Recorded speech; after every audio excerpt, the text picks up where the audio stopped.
নকশা, বুনন এবং আকৃতি ব্যবহার করে যা দেখে মনে হয় যেন অন্য কোনো গ্রহে এগুলো তৈরি হয়েছে। এখানে সবচেয়ে অদ্ভুত খোসার নকশাযুক্ত সেরা 5টি ফল তুলে ধরা হলো। 5 নম্বরে কদুরা ফল, টাইগার গ্রেপ নামেও পরিচিত। চীনের পাহাড়ের এই জীবন্ত রত্নটিকে দেখলে মনে হয় যেন অন্য কোনো গ্যালাক্সির রাস্পবেরি। এর খোসা কোনো সাধারণ পৃষ্ঠ নয়, বরং এটি একটি চমৎকার অমসৃণ গোলক যা কয়েক ডজন স্বতন্ত্র লাল গোলক একসাথে মিশে তৈরি হয়েছে। এটি একটি ফল নয়, এটি একটি সুন্দর ভিনগ্রহী উপনিবেশ। 4 নম্বরে বুদ্ধের হাত, এটি সম্ভবত এখন পর্যন্ত আবিষ্কৃত সবচেয়ে অদ্ভুত লেবু জাতীয় ফল। সাধারণ গোলাকার আকৃতির পরিবর্তে এটি অন্য কোনো গ্রহ থেকে বেরিয়ে আসা আঁকাবাঁকা সোনালী আঙুলের মতো খণ্ডের একটি গুচ্ছ।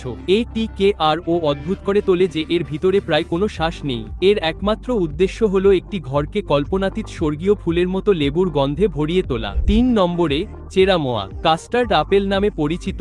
এর খোসা একটি শিল্পকর্ম। এর গায়ে বড় বড় মখমলের মতো আঁশের নকশা রয়েছে, যা দেখতে কোনো দৈত্যের আঙুলের ছাপ বা পৌরাণিক সবুজ ড্রাগনের বর্মের মতো লাগে। কিন্তু এই রুক্ষ আবরণের নিচে লুকিয়ে আছে ক্রিমের মতো সাদা শ্বাস, যার স্বাদকে প্রায়শই কলা, আনারস এবং ভ্যানিলার মিশ্রণের মতো বলে বর্ণনা করা হয়। দ্বিতীয়ত, হালাফ ফল, এটিকে দেখলে মনে হয় যেন একটি গ্রহ ধীর গতিতে বিস্ফোরিত হচ্ছে। প্রশান্ত মহাসাগরীয় দ্বীপপুঞ্জ জুড়ে পাওয়া যায়।